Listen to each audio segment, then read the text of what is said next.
actually lied to ourselves.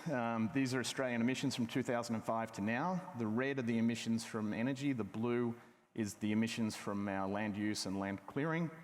We sort of gamed the system and we keep using accounting tricks, as Greta Thunberg would say, so that the land use emissions have gone negative. More recent science suggests that these aren't real emission reductions.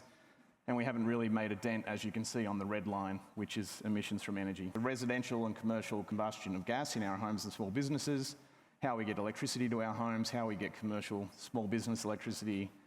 We use a huge amount of diesel to make electricity on mine sites. That's maybe the dumbest thing we do. It's the largest source of government subsidy of the fossil fuel in Australia. And we should stop doing that. And then there's cars in green. By 2030, to hit those targets, we'd need to bring 44% of the car fleet to electric, 66% reduction in household and business electricity emissions. That can largely be met with rooftop solar.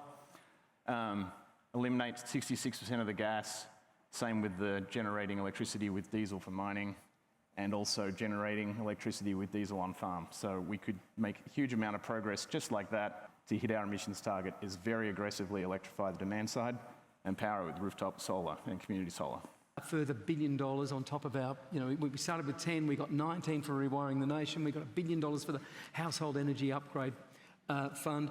And what it's going to do is provide cheap loans, and we've already rolled out our first ones, to residential Australia, both people who own their homes, people that are renting homes, which is the aspiration, to allow them access to cheap funds to make these investments, to electrify and reduce the use of energy in the home. If you could get a regional pricing model, a bit more complex, you could start to incentivise those that lived in areas that had to generate the power. And if you live in an area that generates the power, I feel you should get a lower price.